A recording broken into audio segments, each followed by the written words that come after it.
Hey, welcome everybody. Extremely excited to have you dialing back into the Legend of the 75th podcast. We have an amazing guest on this episode. We have Brigadier General Retired, I apologize for that, Craig Nixon, who is a Ranger Hall of Famer, also was a regimental commander. He served in Panama, Somalia, Bosnia, OEF, and OIF. Some of his awards include the DSM, Silver Star, 3 Bronze Stars, and also the Purple Heart. He was the 375 commander, like I stated before, the 75th commander, and then he went on to be the DCG of the 25th Infantry Division, serving in a couple different roles after that, to include the United States Central Command as a Deputy Director of Operations. And he joined the military in 1982. So, sir, absolute honor to have you on. I know we had to kind of reschedule this a couple different times, and I've already enjoyed some amazing phone calls with you, but welcome to Legends of the 75th.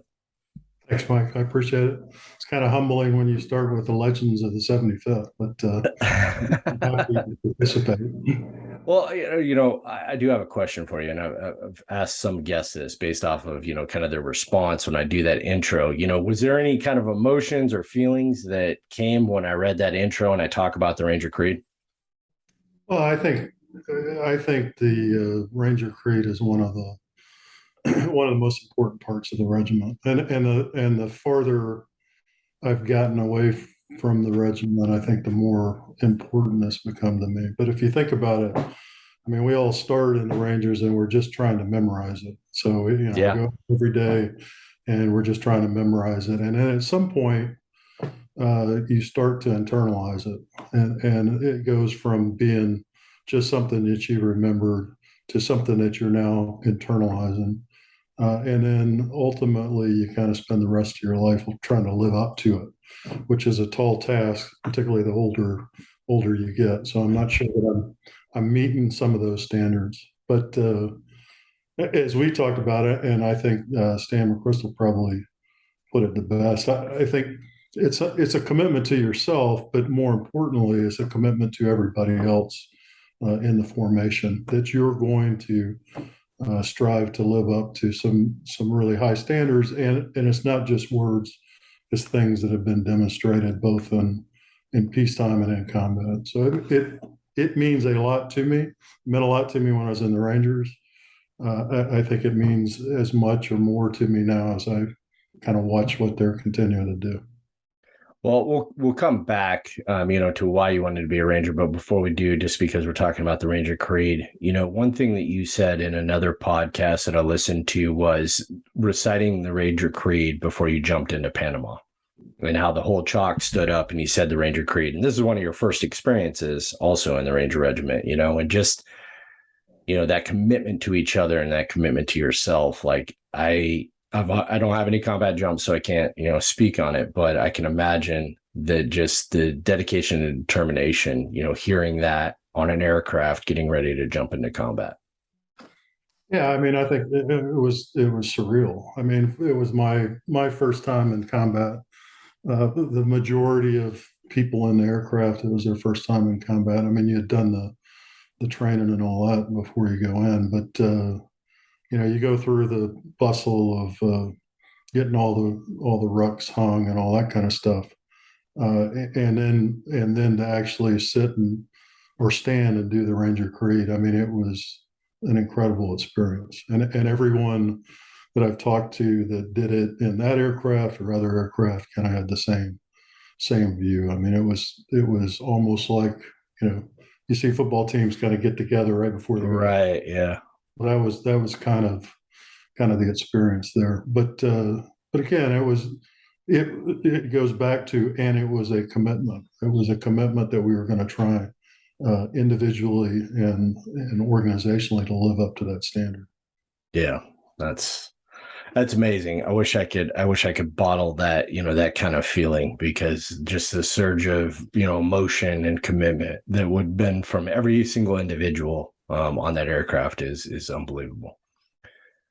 Well, so now going backwards, if we can in time, why did you want to be a Ranger, sir?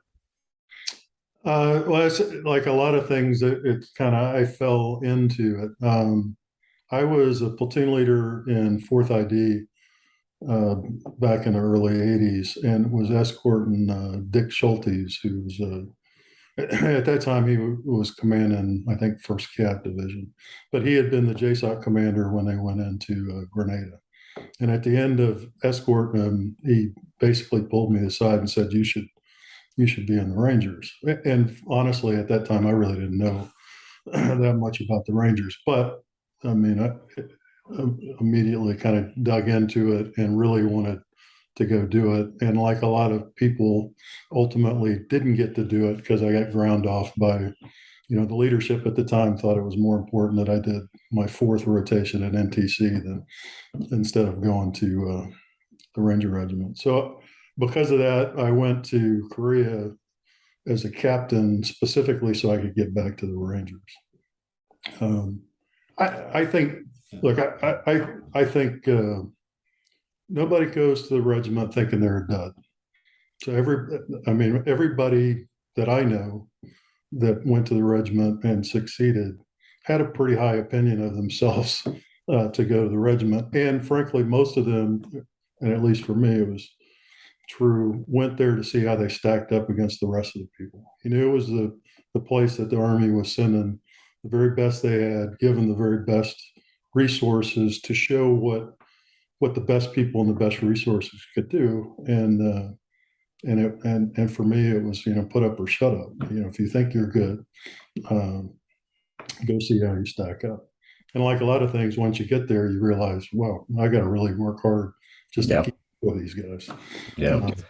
Well, I think it's kind of where that line between arrogance and confidence kind of meets. And, you have to have a little bit of arrogance to come in, and maybe even a little bit of arrogance to kind of succeed at first. But then over time, it builds into confidence because of the individuals that are constantly making you raise your game within the 75th. No, that's exactly right. And then I think you quickly realize that there are a lot of really talented people, and you've got to work hard to not let them down as you go. So it suddenly becomes less about you and more about the organization. I think everybody I know that went to the regiment that I served with, it made them a better version of themselves. Absolutely, sir. You surround them with talent, you surround them with the resources, you surround them with the desire and the culture. I mean, you're the best you're ever going to be while you're serving in the regiment. I agree. Absolutely. I can't think of a better way to say it, sir. Do you think that was a little bit by design? Now, surfing as, the regimental commander and everything that you've done and observing it from the outside. But do you think that was kind of what would be, do you think that was predicted, or do you just think that's just a byproduct that no one kind of expected to happen when they stood up this modern day Rangers? I think, it was purposely built for that. Abrams' charter was clearly designed to, the Army was in decline at the time, post-Vietnam. There weren't a lot of resources, and it was designed as a place to show that if you got the right people and gave them the right resources, what right looks like, how good they could become, with the intent all along of then taking that leadership and then expanding them back out to the Army, both on the officer and to a lesser degree on the non-commissioned officer side. But as a former regimental member now in the SFAB, you're part of the Abrams Charter. Absolutely, sir. And I think if you look across the success, in our era in the GWOT, I think the regiment probably doesn't get as much credit as it deserves from that standpoint. If you look across the formation, you see a lot of people that spent time in the Ranger Regiment out there. And that's a direct result of Abrams' charter. So I don't know if they thought it would work out as well as it did, but there clearly was a purposefulness of establishing a charter and starting down that path. And to a degree that, history doesn't repeat itself in detail, but it repeats itself. And we may be kind of headed back into the the same piece, which is always the tension in the regiment. Are you the bridge between special operations and conventional forces, or are you, how far into the soft world do you go? I agree, sir. Well, I want to come back to that, talking about the bridge between, because I think it'll be a good tie into, the future of the regiment. But I want to kind of save that towards the end and, stay, you come into Ranger Regiment, realizing, the caliber of the individuals, and talk about Just Cause and, your experience in Just Cause and how that kind of shaped your future thoughts on training and leadership.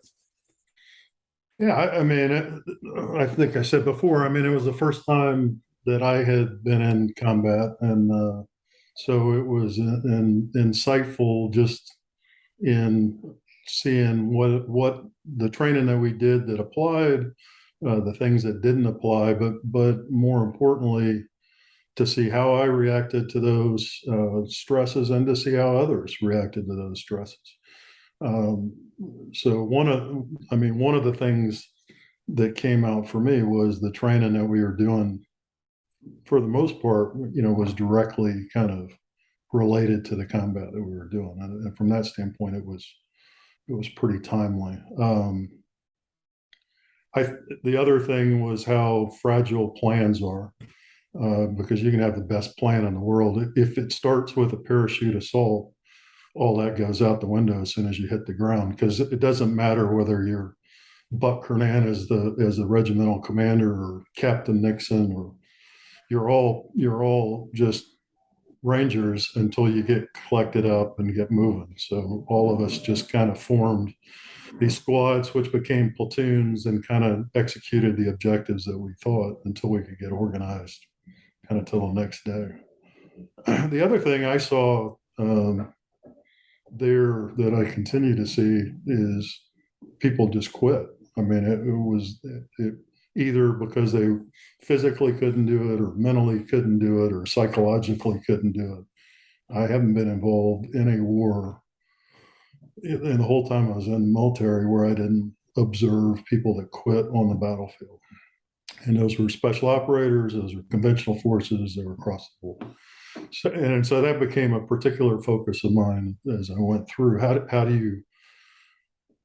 you at least identify who's going to quit, and try and mitigate that? What are the things that you can do in training that will reduce that, and or identify those that are going to quit? And if you have the luxury of being in the regiment, those are guys that shouldn't be in the regiment. If you don't have that luxury, then how do you posture those forces as you go through, so you identify? So that became, for me personally, a big lesson learned.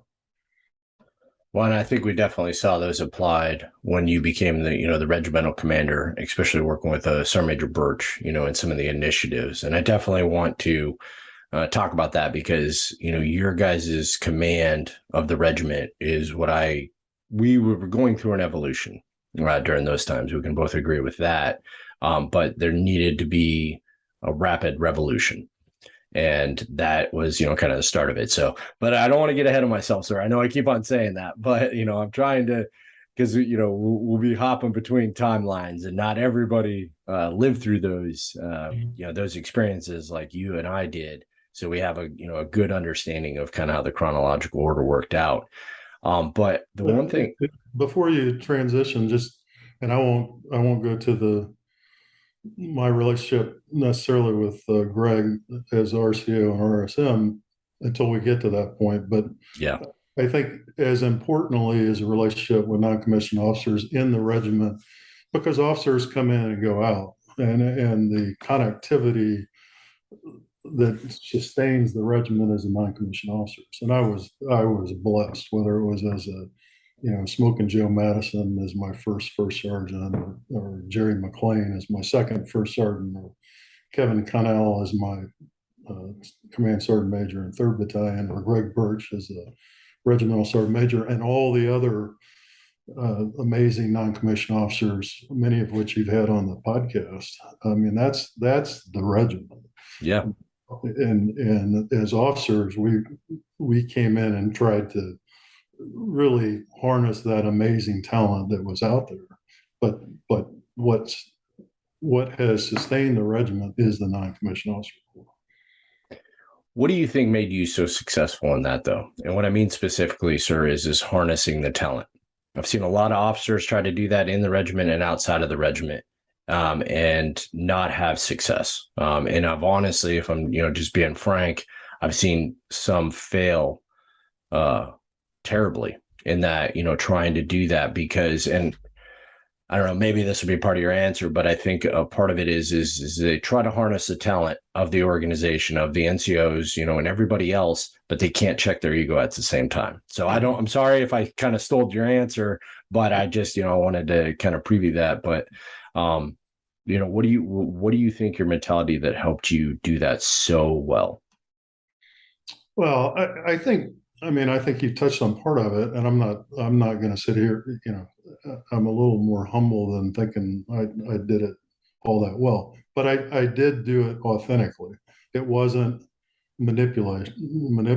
I mean, it wasn't, we're going to operate by, with, and through the non-commissioned officer corps. That was never my intent. And I think early on, I recognized the talent that was there and learned. Let me go back. I'm not giving you a great answer, but let me go back. When I first started in the military at 4th ID, it was me and a company commander were the only two officers in the battalion. And so the other platoon leaders were non-commissioned officers, all of which had done multiple tours in Vietnam. So from very early on, I was peers with non-commissioned officers and learned tremendously from guys that had done, multiple tours in Vietnam and were trying to get those lessons learned communicated to the rest of the force. So I think it helped me from a very early stage with a different perspective from that standpoint. I mean, some would probably, I'm sure there's people out there that would argue differently, but internally, that's the way that I thought that I approached it. I appreciate you sharing it, sir. And I think the key word was authentic, authentic and genuine, in your approach.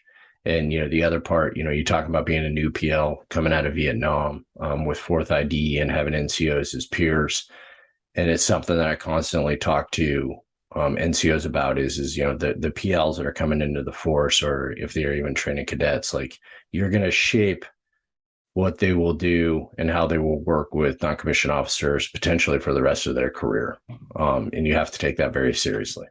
Yeah, we're pretty much in the same situation. I mean, not very few, if any, PLs are going to have any combat experience at this point, unless they have that's true. prior service.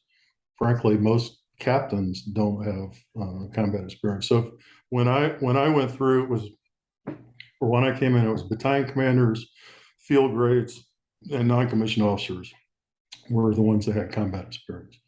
Some of that experience was bad experience. Some of it was really good experience. I mean, and you had to differentiate. But my first battalion, well, not first, second battalion commander had the Distinguished Service Cross and 11 Purple Hearts. I mean, he knew combat. Holy crap! And his sergeant major had the Medal of Honor. So there was guys that understood combat. Yeah. So a former Ranger. And then you had a bunch of brand new lieutenants coming out of college. So I think we're rapidly getting back to the same environment. And it's the ability for those that have experience in the GWOT, and there are some that have good experience, and there are some that have not as good experience, and communicating that to the junior leaders as they get in.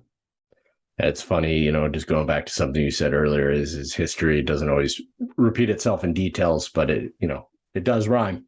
And, that is something that, is currently going on is inexperience, but then also not all combat deployments are created equal, and having that conversation as well.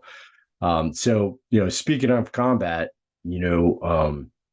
just cause happens, that experience shapes you. And now you find yourself in Somalia with 375. And, this is something you talk extensively about how, that fight and the lessons learned that came out of there and, a lot of ways that shaped you as a leader and a future, design of training. Yeah, yes. I mean, it fundamentally shaped the way I approached training for the rest of my career, and then kind of the decisions I made in combat. And I know that it did the same for many others. I mean, we've been, of course, the 29th anniversary was earlier this week, so there's been a lot of back and forth on the internet over that. And one of the senior leaders became a very senior leader, was talking about that. I think the lessons learned out of Somalia, I know, shaped the way that SOF trained and prepared and executed combat operations from then on, and I would argue, by extension, the rest of the military. But if you look, specifically, I mean, the big four that General McChrystal instituted in the regiment was if you pulled the initial AAR from Somalia, it was the big four. It was physical and mental hardness. It was medical training, because the ability to get a casualty to the medic or a medic to the casualty.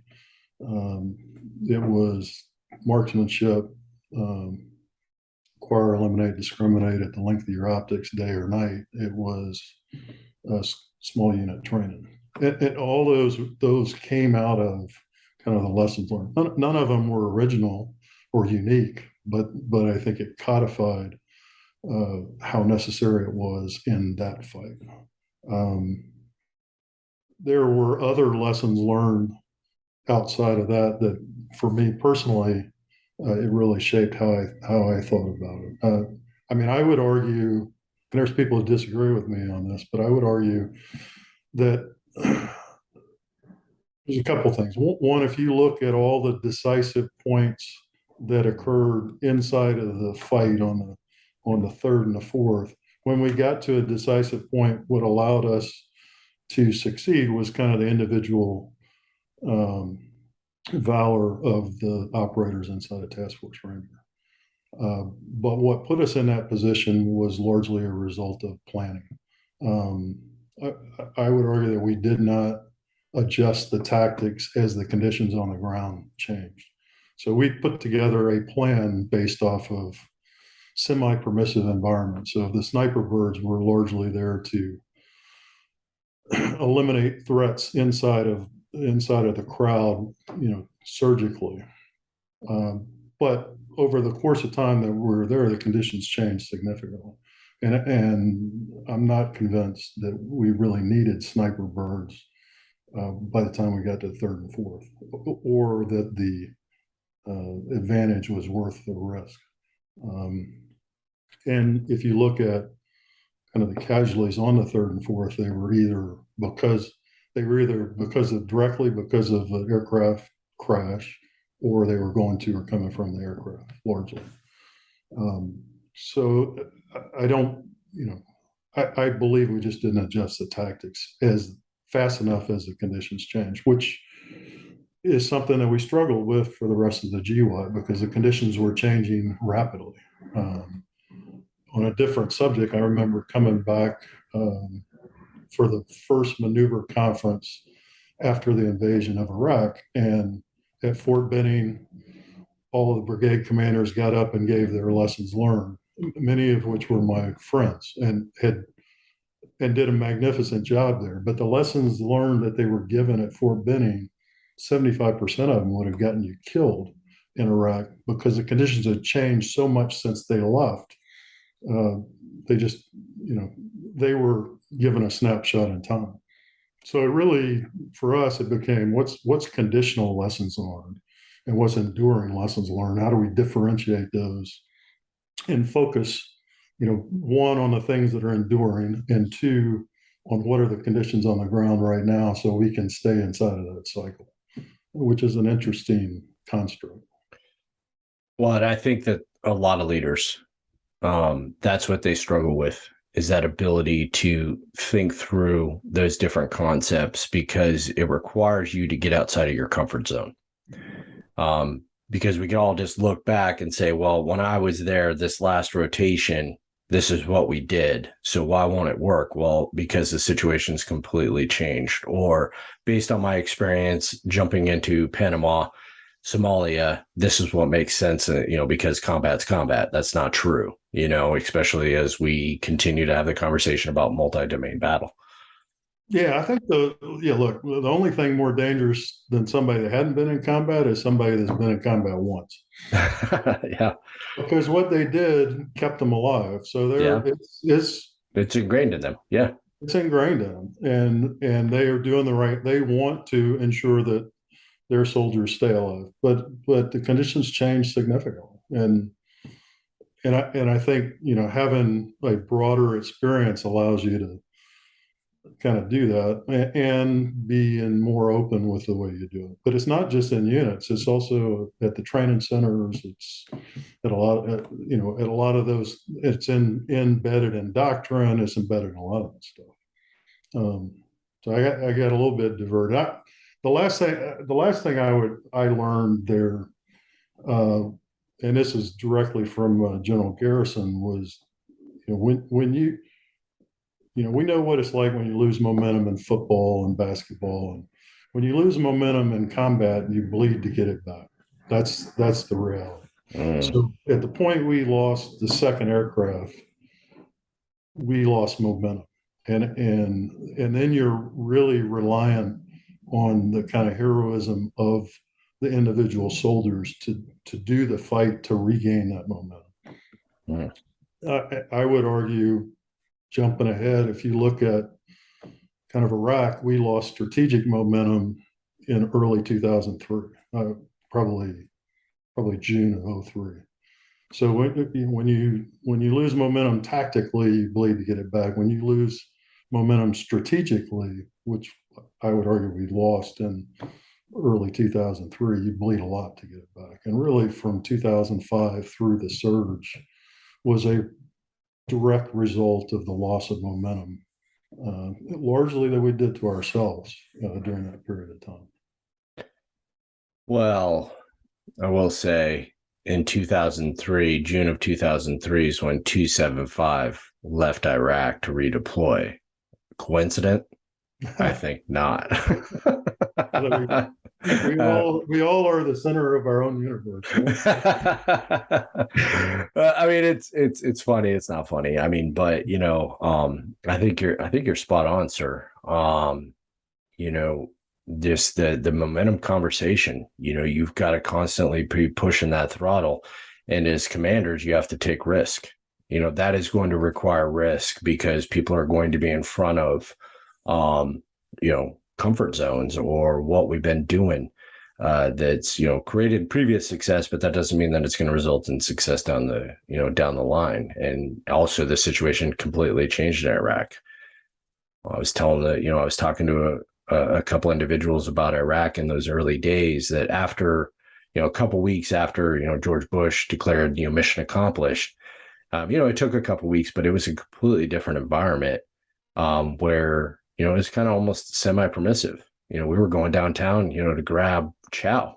But then you fast forward 1 month and now it's a completely different, shit show, and IEDs are starting to go off, and it changed within that one deployment. Oh yeah. It changed within a month, really. Yep.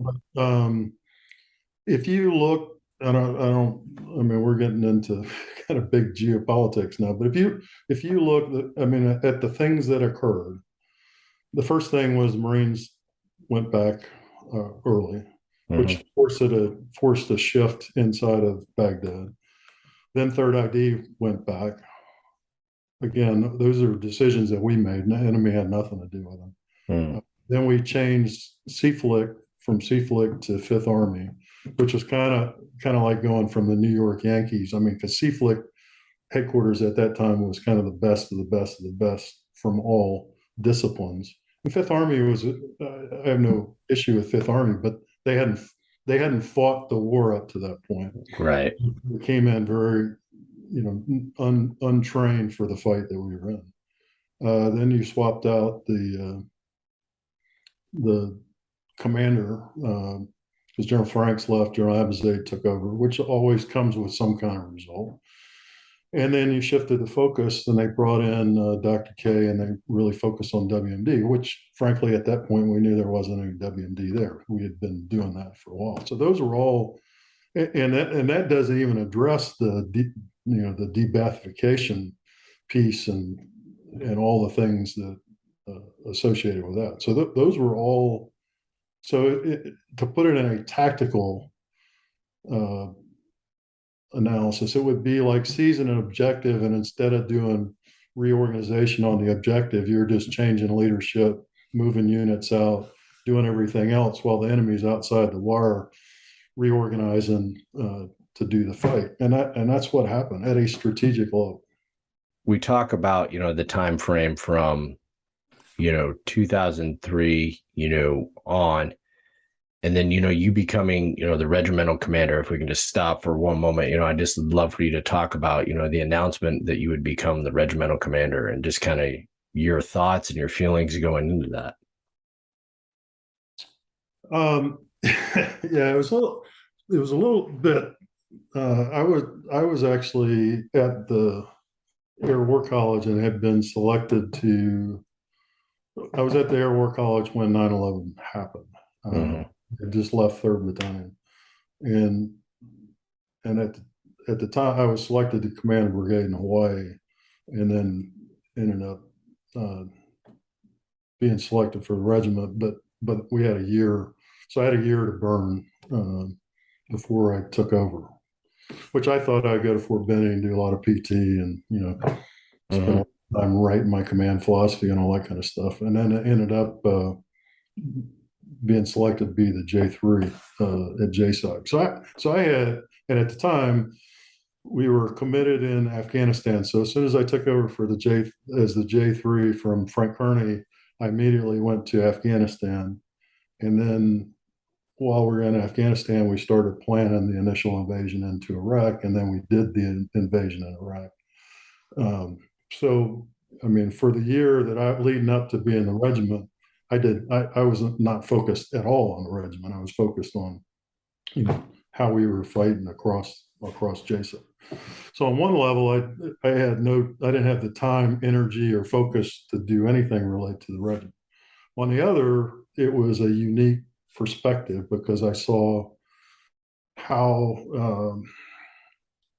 JSOC was integrating across the interagency with conventional forces, and was kind of privy to pretty strategic level discussion. So I had a good feel for where I thought the global war on terror was going, where JSOC fit into that, and then ultimately how the Rangers fit into that. And what became apparent to me is we were transitioning really from an expeditionary war to a sustained fight. And the regiment at the time was an expeditionary force. And so to remain relevant, we had to transform from an expeditionary force to a force that could operate in a sustained way. And so that was kind of the genesis of the whole transformation of the regiment was based off of that.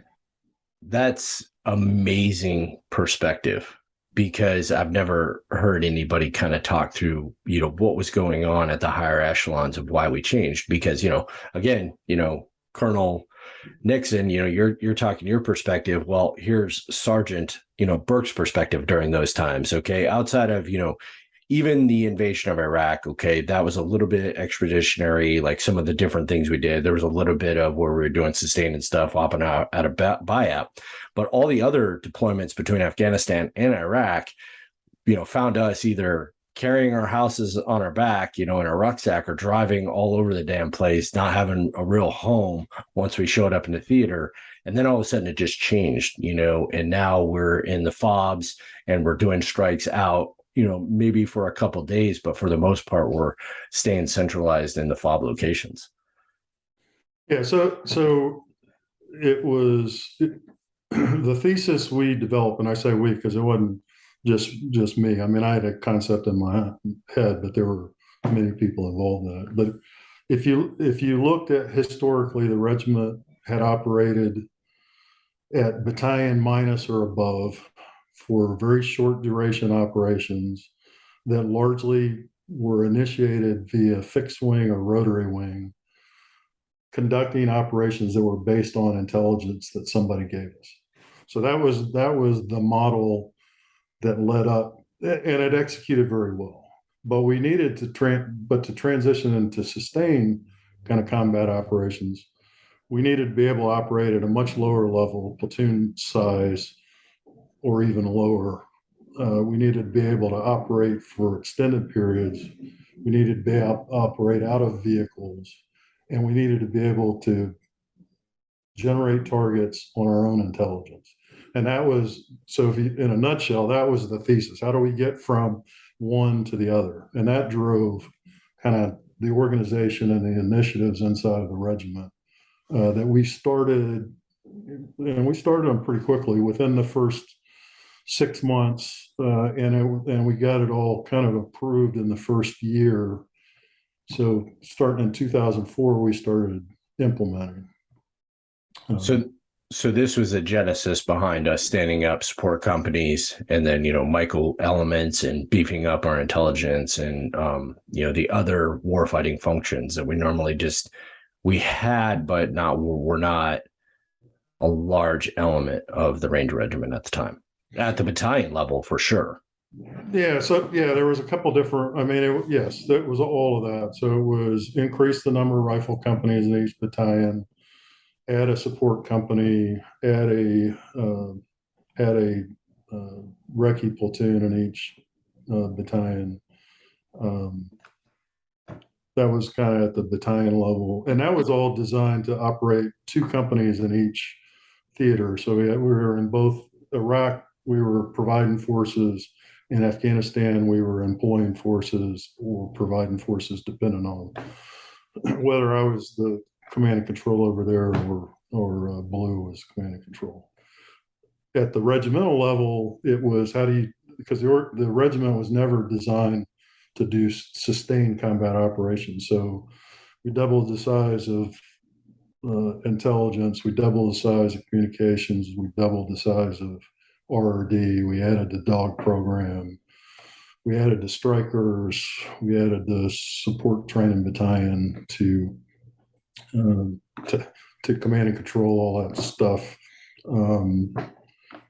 So that was, and because it hit every MOS, that meant every stakeholder, every branch in the Army was a stakeholder to it. So it was an incredible job, by Ralph Kozlorich and a bunch of other guys on the staff to really communicate that to the different branches and get approval to do it. And then support, obviously, from JSOC and USASOC and Fort Benning and pretty much there was a lot of stakeholders. And we were trying to do this at the same time we were trying to fight. So it was extremely dicey over the first, and there were some mistakes we made along the way, but we were able to get it kind of approved in a year and start the implementation. Most as importantly, it would not have occurred if Paula Cameron, who came in and backfilled me as the RCO, and then Rich Clark, who came in behind him, had not continued largely along that implementation. I mean, they adjusted it as they needed because the conditions changed, but largely from a concept standpoint, continue to implement the same thing. And that's the only reason that it stuck. And now I don't hardly recognize the regiment anymore because they've continued to improve and enhance organizationally. But the other part that doesn't get talked about a lot was we also kind of needed a change culturally. At core, we didn't want to. I mean, there's things about the regiment that are enduring that you don't want to do, but you don't want to hurt. But at the same time, there's things that we needed to change culturally to move kind of the regiment into this new way of fighting.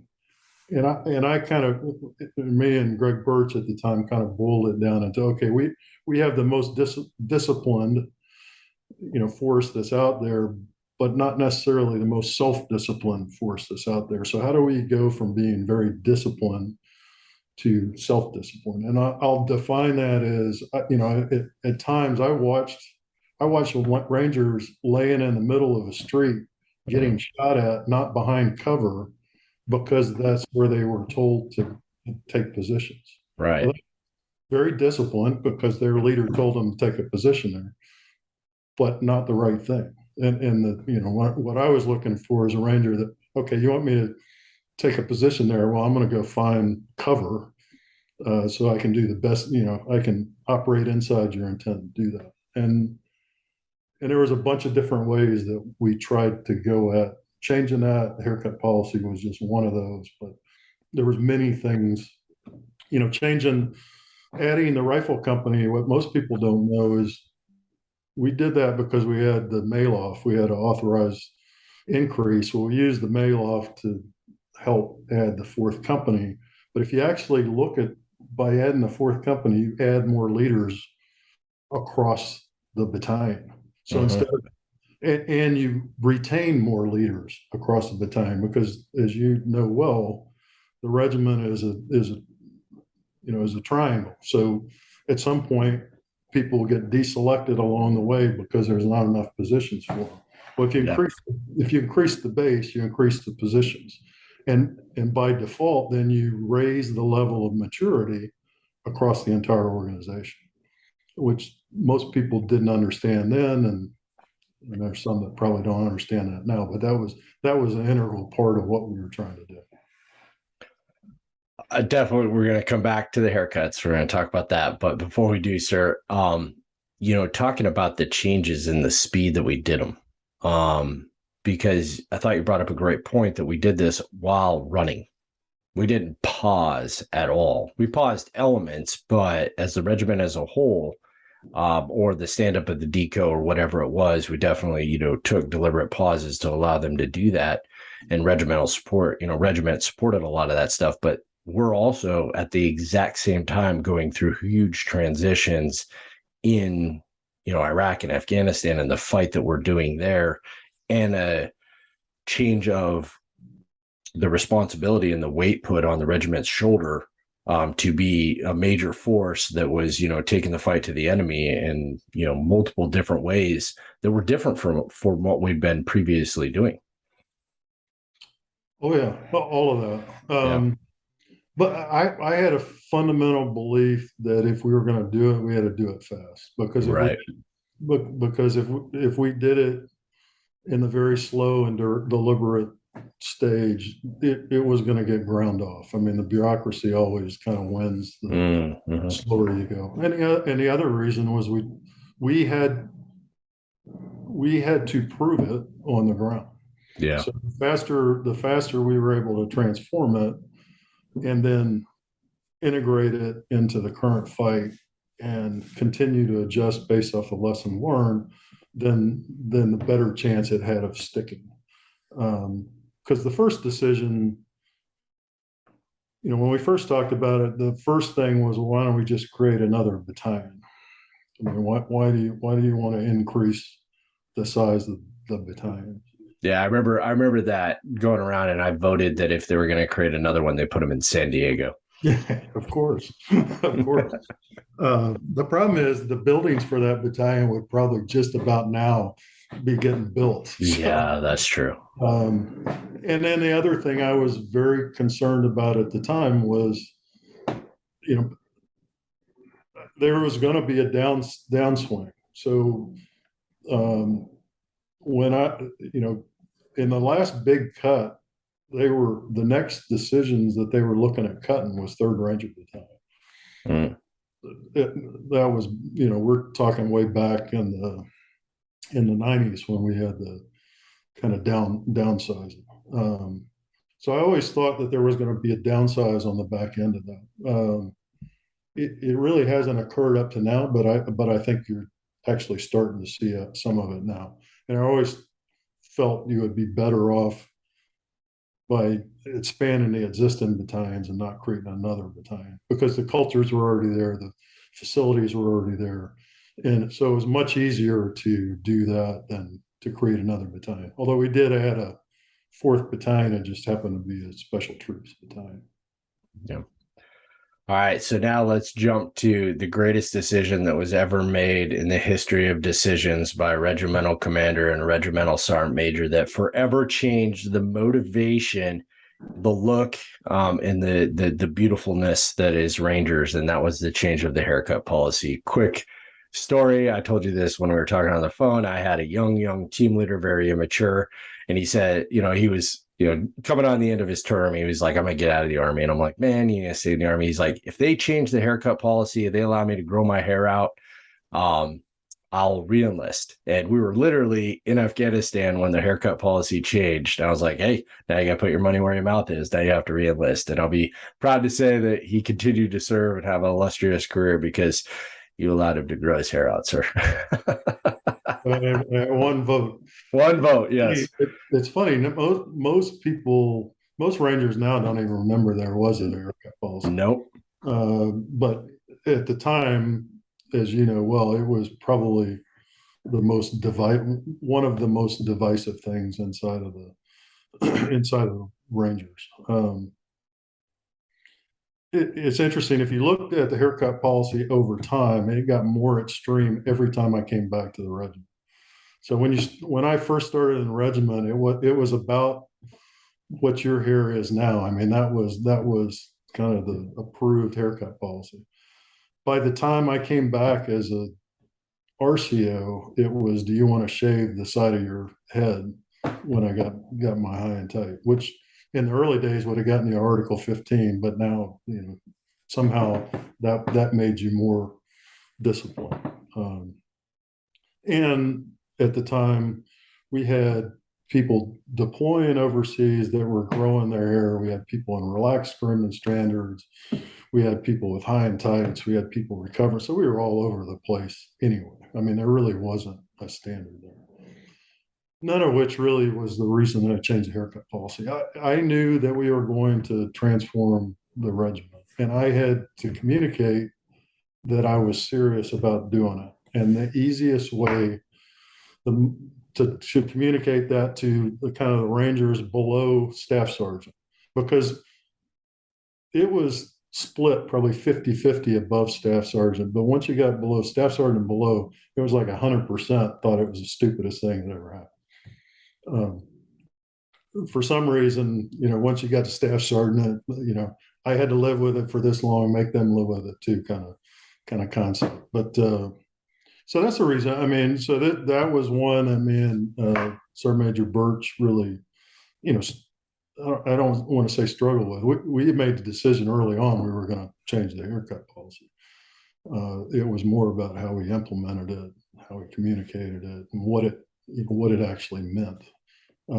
But for me, it was always about, hey, we're going to change the entire regiment, and if we want to make people understand we're serious about it, and we don't have the guts to address that, then they're going to go, yeah, you got a strikers, but you didn't change the haircut policy, kind of deal. So that was after. It was the second policy letter I sent out. The first policy letter was kind of the standard, policy, because I wasn't going to send it out as the first policy letter. But the second one I sent out was, which I don't have a copy of anymore, but we need to dig that up. That needs to be in a historical folder somewhere.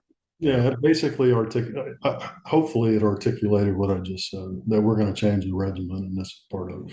But it goes back to, culturally, we wanted to move from being disciplined to self-discipline. Yeah. There's nothing self-discipline about having to get your hair cut a high and tight every Sunday night at Shakey's down in Columbus. I mean, it's just not that doesn't, and it doesn't reinforce a lot of other, nobody really has. I mean, there's a whole laundry list of things to me that the high and tight haircut embodied. Yeah. Well, and I remember Sergeant Major Birch at the time, what he was communicating is like the high and tight requires no thought process. Exactly. And and even if you mess it up, like it's still like that's the high and tight. To actually grow your hair out, you have to, as an NCO, you have to dig into AR 670-1 and actually know what the standard is and how it interprets, and guess what? Soldiers are going to push the barrier. It's hard to push the barrier on a high and tight. Like there's no interpretation there, and it'll make us more disciplined. I remember many, many conversations, emails he sent out about that. And but from many, many Rangers, sir, we say thank you for changing that. Well, I mean, and like a lot of things, it wouldn't have happened without Sergeant Major Birch. I Yeah, mean, absolutely. because I could put out the policy, but there was enough antibodies out there without somebody like Sergeant Major Birch continuing to kind of pound the message, and the credibility that he brought with it was what allowed. And then helping people connect that it wasn't just about the haircut policy. It was really about Yeah. how we were going to operate. Yep. Still the greatest decision ever made. Well, so when you talk about, transition, you talk about change, especially of a unit like the 75th that's very traditional based and people have an opinion about everything. One of the things that you've talked about previously is that how you quelled the discontent that grew with all the changes that you were making. And one of those was the quarterly RCO emails that you sent out to, the Ranger foundations, previous RCOs and everything else, walking them through why you were making the changes that you were making. Yeah, it was very like most of the stuff I did. It was not original thought. I mean, one had been done before, and two, I think Frank Kearney's the one who recommended it to me when I took over as the RCO. I thought we were pretty disciplined about it, and we were changing a lot of stuff. And the reality is, I think early on you realize that there's so many different stakeholders in the regiment. So as the RCO at any given time, I had probably every installation commander, the infantry commander, the JSOC, SOCOM, USASOC, 13 different Ranger associations. At that point, 12 former regimental commanders, a whole bunch of people that thought they should have been the regimental commander. There was a lot of people out there that were happy to give me advice. We did and we were going to do a lot of changes, particularly the cultural changes that we needed a lot of stakeholders to at least understand what we were doing. And that's the biggest thing. I mean, when we sent out the quarterly message, I wasn't looking for permission. It was, this is what we're doing. This is why we're doing it. If you've got thoughts on how we can do it better, please let me know. And I did. I got, unbelievable thoughts from guys like Wayne Downing and Joe Stringham and Dave Grains that had been Stan McChrystal, although Stan was my boss at the time, so I was getting plenty of guidance from him. But so you got insight that you wouldn't have normally gotten, number one. Number two, they operated in different circles than I operated in. So when they were at AUSA or some other function or that, and somebody came up and said, I don't know what the hell's going on in the regiment. RCO's lost his mind. They've changed the haircut policy. They want strikers. They want dogs. I mean, what the heck are they doing? They knew what we were trying to achieve, and were able to help and shape and mitigate, in some cases mitigate long before it ever touched me. It really changed the way I thought about leadership, and has kind of adjusted it even now as I continue in the civilian space, because it is that kind of knowledge network that you build, how you communicate with them, because there's only so many people that you can have in a network that actually know what you're trying to do and are actively helping you do it. And you've got to figure out the ways to communicate with them in enough frequency that they stay current with it. So that's the tool that it became. I appreciate you sharing that. I've never thought to ask, any of the previous, regimental commanders we've had on about, making changes within the regiment. So, it was something you talked about that I definitely wanted to highlight. And everybody is an expert on how to do your job after they don't have to do your job anymore. I definitely can attest to that. So, sir, if you could, just talking about as we transition, out of your time of being the regimental commander and the amazing, job you did and changes that were much needed across the regiment that would carry us forward for many, many years and still to this day. How would you summarize, being the regimental commander of the 75th Ranger Regiment and the feeling, the emotions, and just the experience overall? That's a tough one, I know. Yeah, on one level, you're humbled because it is, it's just like anything. It's a very unique opportunity. There was, you could have picked. There's 4 or 5 of my peers that could have been the regimental commander instead of me and done as good or better while they were the regimental commander. So it is on one level humbling that you had the opportunity to do it. And then we had kind of the unique opportunity where a lot of things aligned. We were, when I took over, there was one company in combat. We kind of quickly put a battalion in combat. We had a battalion plus in the regimental headquarters in combat. The entire time I was the RCO, and sustained that for years and years and years afterwards. And we knew we were trying to build it for that sustained fight. So it was a really unique period of time.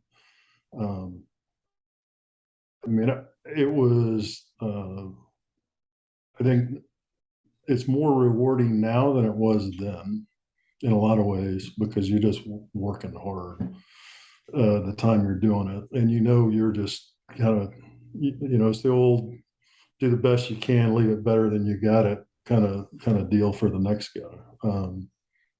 And then I had a little bit of impact, when I became the SOCOM 3, because I was still connected to the regiment, but I retired relatively early. So there's a lot of other RCOs and others that have had much larger impact on the regiment than I had, based off the positions they had and the rank they achieved later on. But I feel like we did pretty good. I felt like we did our part. We did the best we could. We postured the regiment for success. The success that it's garnered has largely been because of the people that followed behind us. Something that somebody will have to debate, for the history of time, sir, about, but I would say that, and, again, it's just, from my viewpoint and when I think of things, through the timeline, the transition we were making, and then just how that time with you as a regimental commander and, Sergeant Major Birch, and the changes we saw and, what really kind of happened in the evolution of combat on the ground and how we had the resources and autonomy, if I'm being honest, to do what we needed to do to match the threat that we were experiencing at the time. And there's tons of different elements, but try to give you props, I suppose, as a regiment. I appreciate it. But as you say, there's tons of different elements. The moons all kind of align. Yeah, that's true too. So what was, kind of, observing now, you leaving as a regimental commander, and just observing the regiment from the outside, and, you still had touch points like you highlighted, but just continuing to watch the development, until you retired. Yeah, look, I think the regiment where it's at now, to the degree that I know it, I don't, I'm a little bit distant from the regiment right now, just because I don't really follow closely what's going on. But they far surpassed any vision that I had back in 2003 on how they would evolve. So they've continued, I think, to evolve and transform. And our, my whole focus was, how do I keep this organization relevant into the future? And they are clearly remain extremely relevant to the Army, to SOF, to the military. They continue to attract the very best people. They continue to get the resources, I'm obviously very proud of them. I do think they're going to, or probably already have, get to another inflection point where they've got it. Okay, how does the regiment remain relevant in this next phase? And I think that's always the struggle. But you got smart people and they'll figure it out. That's my kind of my fundamental belief. And old guys like me just need to stay out of it. And, yeah, so I'm amazed at where they're Yeah. at. And I think they'll continue to figure out how to remain relevant. I agree. They definitely will. All right. Well, before we kind of transition into, life after the military, I know there's some things that, you want to talk with that. The question that I've developed, and this will be the third time asking it, and I'm going to be absolutely fascinated by the responses of people, is if you could stand in front of all Rangers, past, present, and future, what would you say to them? Yeah, you sent that to me, and I actually spent some time thinking about it, which I normally don't do. Yeah, and my answer would have changed. It changed. It probably would have changed at different stages of my life. So I think if you'd asked me younger in my life, I would have had something profound and all that. At this stage of my life, it's a pretty simple answer, and it would largely just be thank you. And it would be thank you to three different groups. Thank you to kind of the people that came before me, the Wayne Downings, the Sergeant Major Cobbs, and that's one of the unique things about being an RCO is you get the opportunity to deal with all the Ranger associations, the World War II Rangers, the Korean Rangers, the Vietnam Rangers. I had the privilege to go to Normandy back in 2004 and meet the Rangers that climbed the cliff. There were 11 of them still alive at the time, and that's the old classic line. I mean, those were we stood on the shoulders of those giants. So that's the first part, and then but the second part is the Rangers that served with me. Everything, because I met my wife while I was at 3rd Battalion, I can say this. Everything that has been good in my life has directly or indirectly came about because of my time in the Rangers. The things I've learned, the people I've met, the relationships I've built, the experiences I've had, whether it was serving in different units or now in civilian world, I can almost always kind of connect the dots back to my time in the Rangers. I love that. That's awesome. And then the last is thanks to the guys that are there now, because I think we just want them to continue to do well. I mean, that's I don't think anybody that served in the regiment at their core level, we strip it all away. We're unbelievably proud of the time that we spent there, and we want them to continue to kind of be the example that Abrams originally said. When you bring really good people and you give them resources, be the example for the rest of the Army. And I think they still are. I think they will continue to be. So, yeah, it's pretty simple. Thanks. That's awesome, sir. I like it. I'm going to be absolutely just on bated breath listening to people respond to this over the years. Somebody will say something profound. So Sergeant Major Eddie Nolan, he just said, maintain the standard. That was his Yeah. response, which is Nope. a very Sergeant Major Nolan response. Yes, it was. Know Well, the standard, be the standard. yeah, absolutely. Well, so sir, what do you post-military, what are some of the things that you're doing, now, and how can people connect with you if they want to reach out to you? And say thank you for changing the haircut standard. It's a little late for that now, but yeah, well, they can always reach out to me on LinkedIn or Facebook. I'm on Facebook, LinkedIn. Uh, my So I've got all the comms there, and I'm always happy to engage with Rangers. Now, I'll be honest, some of them I've had to block after a while, but but always happy to engage with anybody that's served in a regiment.